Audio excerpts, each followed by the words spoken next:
very excited. I tried to, I'm always like trying to lose weight, and then like you think, I'll tape a special, that will, you know, that'll do it, and then you just kind of, next thing you know, it's already started, so.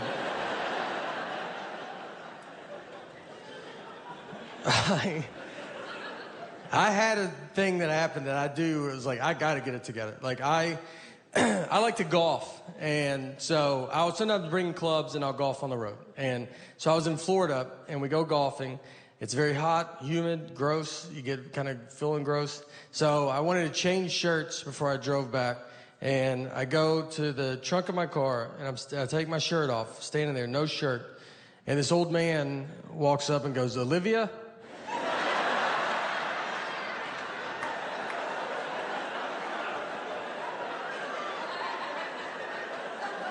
I had to turn, I was like, "I'm sorry, what did you say? I'm sorry."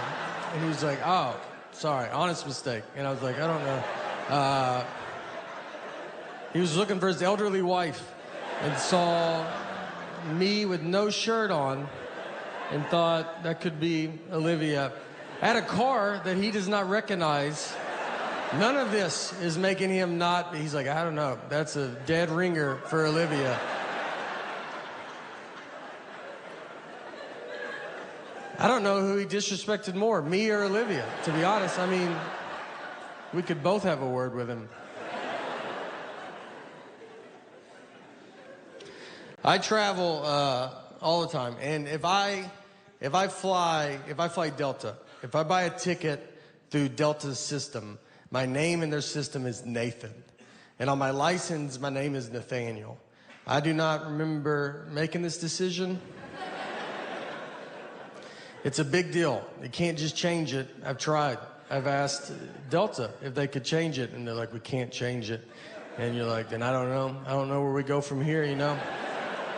If you can't do it, who can do it?" I mean, is that why people call senators? Do they do it? I don't know.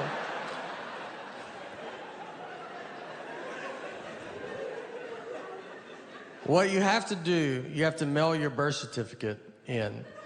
Some moms give their children their birth certificates. I've never received mine. I thought I was the proof of my birth. And you gotta mail it in. I've never been a big mailing in guy. I've mailed maybe 4 letters my entire life. Like, I just never done it. Stamps make me nervous because I don't know how many you're supposed to put on. Where they're gonna be like, "You should put one more on." And they changed the price of stamps, and that's not in the news, you know?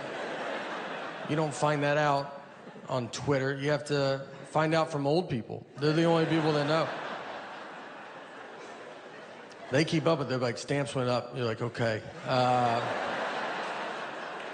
right. Is it $100? Like, they're furious. They're like, "Is it $100 a stamp? It's 3 more pennies." So, I will never go through that process to get my name changed, so I just deal with it. And it gets brought up. Once I was checking a bag, and the guy behind the counter, he sees my ticket says Nathan, the license says Nathaniel, and he was like, "This is not good." He goes, "These names don't match." And I was like, "But they match, right?" Like, you can see the leap that we took to get from one to the other.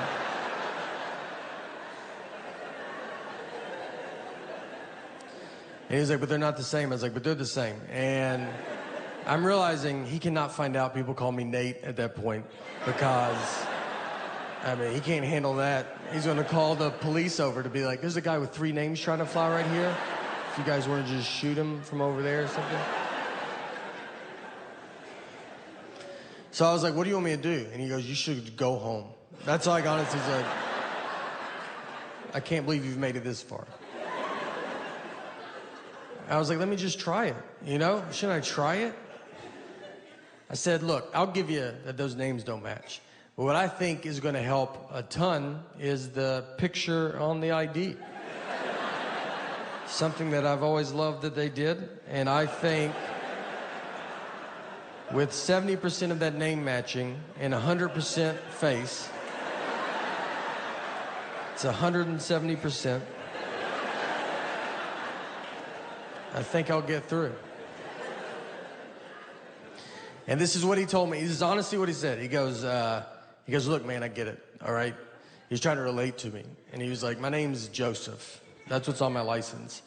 So I can't buy a ticket under my nickname Bart. They're not gonna let me through. And he said it like, right? Like, do you know, does that make sense? And I was like, that doesn't at all. Those are two different names, all right? I should be over there and you should be over here because that's how you're treating me. Like I'm a Joseph Bart.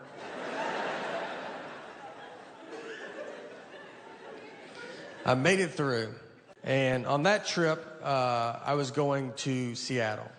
And if you've ever been to Seattle, Mount Rainier is near Seattle. That's what they call it that.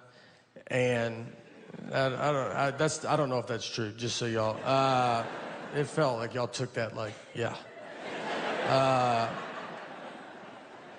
So we were going out to Mount Rainier, and I was with a buddy of mine. And Mount Rainier is it's the third biggest mountain in America. It's a good one to go to. I don't know who number 1 or number 2 is, but maybe one day it will be number 1, you know?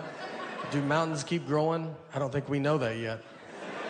So it's a good time to see it. It doesn't have the attitude of a 1 or a 2. So me and my buddy, we rented a car. He's driving. On the way out there, I see a dead horse just laid out in this guy's yard. And I've never seen that before. And I was like, man, I bet you don't think about that when you buy a horse, it dying. You know, what do you do? That's a huge thing, dying in your yard.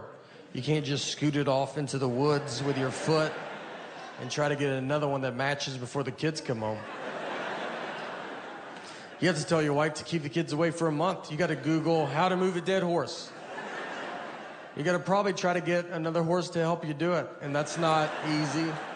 That's what the blinders were invented for, because it's like, just look ahead. Don't worry about what's going on back. No, look.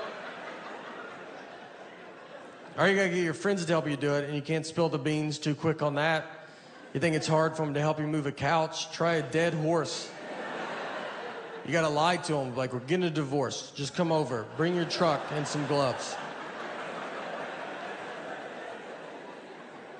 And when they get there, let me tell you, they're going to see it, all right? Everybody saw it. It was next to the road.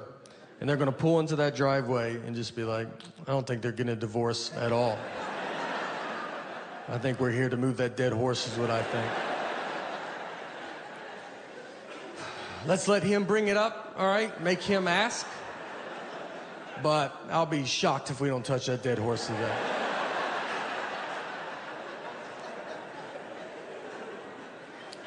And if you ever have to move a dead horse, I've thought a lot about all this. You want to be the first one to the horse, all right? You don't want someone else to tell you where to grab a dead horse.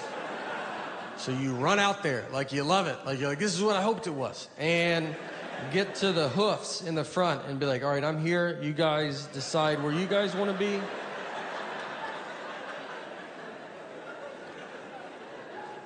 So now we are basically at Mount Rainier. That was the whole car ride. And if you ever go, just so you know, you have to pay to go up it. It's not a free mountain. Someone bought it, and they're charging tickets. It's also all uphill. It's a nightmare. So be ready for those things. We drive up, we park, and we're walking up the trail. So we're going up it. Halfway, I can barely breathe. And this couple's coming down, so I stopped them. I was like, hey, is this enough where we're at? You know, is this like, you get it. Like, we're not trying to live on this mountain. And the lady goes, I'm 75 years old, and I did it. And I was like, all right, maybe that's why you didn't hear the question that I asked.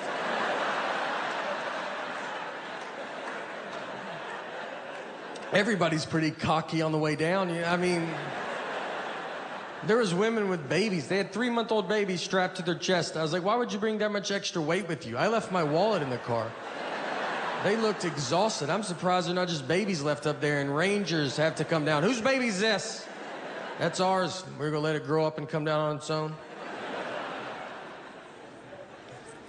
So we get our picture and we come back down and we're driving back. And on the way back, since my buddy was driving, he did not see the dead horse, you know? And I'm like, well, you can't not see it. So it's just one road. And I was like, I'll just show you where it's at. So we're driving, and we get to it. I was like, it's right here. And I pointed, and the horse was standing up, doing unbelievable. One of the healthier horses that I've ever seen. So I learned that horses lay down to sleep. I did not know that. I don't know what I thought before that day. I don't know. That they lock their knees. That's why they have 4 knees. I don't know. That's what I would have probably argued with you about it. People put signs up that say, like, horses lay down, don't call 911, because people call the police. They drive by a horse laying down in some guy's yard, and they're like, y'all guys should go, like, deal with that. And they're like, some people knock on people's door. Hey, is your dad home? Your horse died outside. And I thought you should hear it from a stranger first.